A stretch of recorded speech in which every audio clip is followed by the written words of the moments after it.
Today I'm going to share with you how I took $5 and created a whole bunch of meals. I love doing these types of videos and I love sharing the grocery hauls. And yes, I do understand that meal prices, grocery prices are different all across the region, all across the world.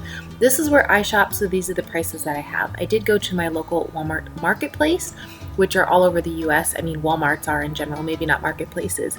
But here is what I got. I got baby carrots, a Granny Smith apple, an onion, a potato, some pasta, a sweet potato, some pinto beans, and of course some broccoli. And my total was $5.11. So what I thought I'd do with this video, instead of doing a what I can eat in a day for $5 or less, I'm going to share with you how many meals I was able to take from the groceries that I purchased. So let's go.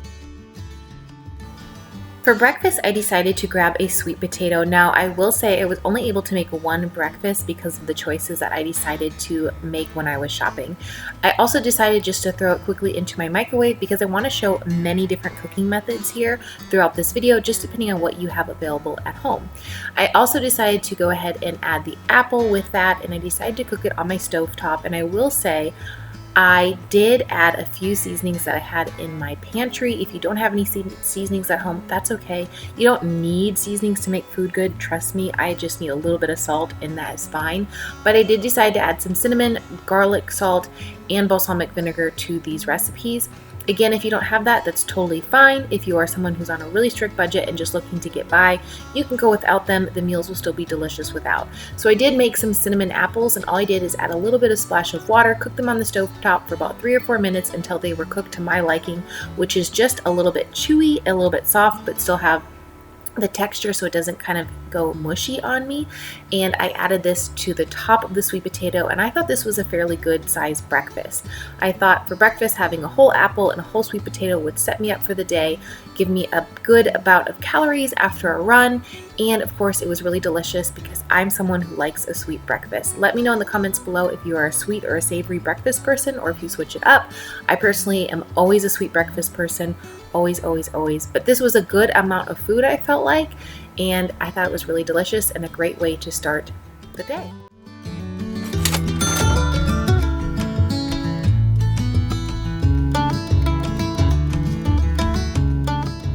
For lunches, I decided to take the potato, the onion, and half of the baby carrots and the pinto beans and kind of make a little bit of a roast, if you will. It is obviously a plant-based roast, but I did decide to chop everything, and then the pinto beans were just added to the side, but they were super delicious. You could definitely do a lot of things with pinto beans and potatoes and onions. You can make burgers if you want to.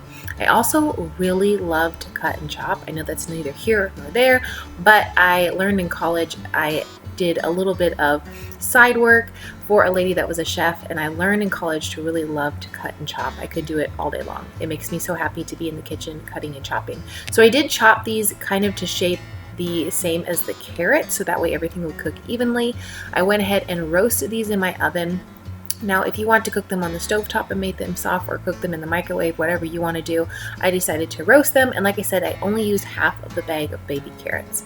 I put them in my oven with just a touch of garlic salt at 450 degrees until they were cooked to my liking. It took about 8 minutes until I liked how soft and tender the carrots were and how golden the other veggies were.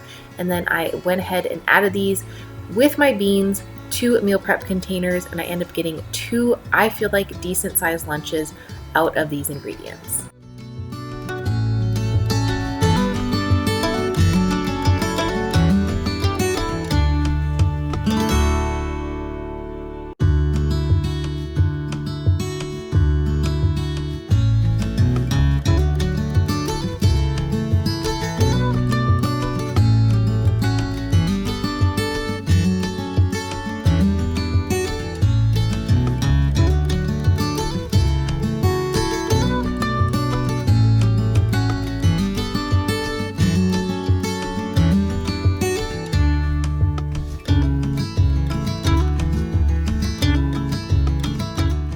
Even though ingredient prices and grocery prices are not the same everywhere, I do try to use ingredients that I know you can find no matter where you live.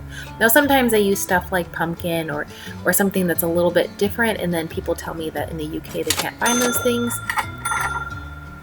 However, I do feel like I do a good job at sharing ingredients that you can find almost anywhere. So the other half of the baby carrots I added in for a snack, so that's another meal.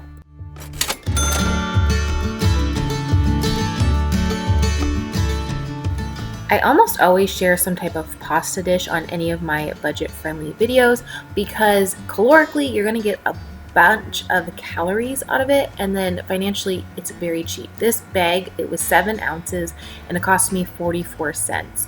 A pound of pasta normally costs me about 83 cents. I do know for a fact that some of my friends across the US even get these tiny bags of pasta for even cheaper. Like I think my friend Mindy gets them for like 30 cents. And then I actually had someone on Instagram text me and tell me that they can find them at their local Walmart for 24 cents. So in reality, my 44 cents pasta is actually a little bit higher than everybody else's, but it's still a great price. So I did add a little bit of garlic salt to this. That is like my favorite next to sea salt. And then I did have some balsamic vinegar available, so I put about a tablespoon in there. If you don't have either of these, that's okay. You could always blend up the broccoli and make a cream sauce out of it. You could get really creative and just do a squirt of lemon juice, or you can ask a neighbor and say, hi, do you have anything that I can borrow, maybe a pat of vegan butter or something. You can always get creative when it comes to making meals on a budget, but there's always something in your fridge, pantry, and freezer I know that you can utilize and use for any of these types of meals. So if you're wondering why I'm putting these into meal prep containers, it's because I obviously didn't eat them all in the same day. I thought this would be a great opportunity for myself to make meals ahead of time throughout the week and then have them in my fridge so I could take them with me to work. So this was 3 dinner options, which I thought were good portions. Since it was 7 ounces of pasta, I split that in 3, so it was a little over a serving per meal.